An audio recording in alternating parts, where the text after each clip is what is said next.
এখন আমি এই যে বেগুন গাছটা লাগাই দিব। এটা হচ্ছে লম্বা বেগুন গাছ। আর একটা লাগাবো,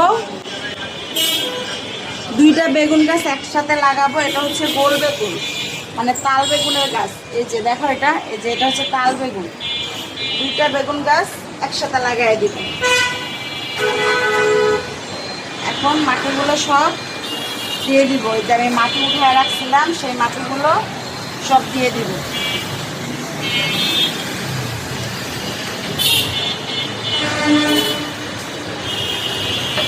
দেখি,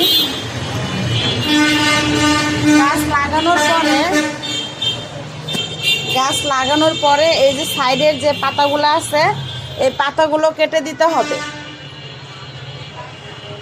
পাতাগুলো কেটে দিলে নতুন করে পাতা হবে। এই যে দেখেন, অলরেডি এখানে পাতা এসে গেছে। এই যে এই যে এই যে এখানে দেখছেন, এভাবে করে লাগাই দিবে। এখন যে আমি দুইটা গাছ একসাথে লাগাইলাম, মাটি উঠায় রাখছিলাম, এই মাটিগুলো এখন এখানে দিয়ে দিব। সারা রাত এটা রেস্টে থাকবে। আলহামদুলিল্লাহ, দেখা যাবে সকালে গাছটা একদম তাজা হয়ে গেছে। একটু পরে পানি দিলেই তাজা হয়ে যাবে। এরকম আমি মাটি রেডি করে রাখছিলাম। এই যে এরকম মাটি রেডি করে রাখছিলাম 1 সপ্তাহ আগে। তো এখন এই যে গাছ লাগানো শেষ আমার, আলহামদুলিল্লাহ। এখানে এই যে বেগুন গাছ লাগাইলাম, আর হচ্ছে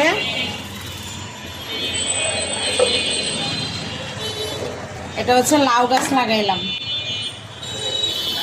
আর এই পেঁপে গাছটা এমনিতেই হয়েছে আমার। এটা ওই যে গাছের মানে তরকারি যে উপরে চামড়া টুমড়া ফালানো ছিল, পেঁপের বিচি ছিল হয়তো, ওই জন্য পেঁপে গাছটা হয়েছে। আর এই যে করলা গাছটা আমার এমনিতেই হয়েছে, দেখেন আলহামদুলিল্লাহ। এটাতে শাখা পোশাকা আসছে, এই যে ফুলও হয়ে গেছে। এই যে অনেক বড় হয়েছে, অনেক উপরে গেছে। তো আলহামদুলিল্লাহ। গাছ লাগানোর পরে যে এই পাতাগুলো, এগুলো কেটে দিতে হবে, তাহলে নতুন করে আবার পাতা হবে। এই যে নতুন করে এই যে পাতা অলরেডি চলেও আসছে, আলহামদুলিল্লাহ। এই যে এগুলো কেটে দিতে হবে। আগে আমার বেগুন গাছ আগের বাসায় ছিল, ওই বাসায় এক একটা বেগুনের, গোল বেগুনের ওজন 450 গ্রাম 500 গ্রাম হয়েছিল। দেখি এখানে আমার এখানে তো ছাদে লাগানোর সুযোগ নাই, এখানে বারান্দায় দিলাম। দেখি আলহামদুলিল্লাহ কীরকম কতটুকু হয়, এখানে হয় কিনা দেখি। এটাতেও একটা গাছ লাগাবো, এটাতে টমেটো গাছ অথবা লেবু গাছ দিতে পারি। আরেকটা মাটির জন্য রেডি করে রাখছি, এই যে এটার ভিতরে মরিচ গাছ দিব।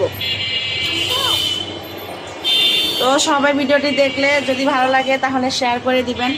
আর এই যে আমার থাই গাছ, এই যে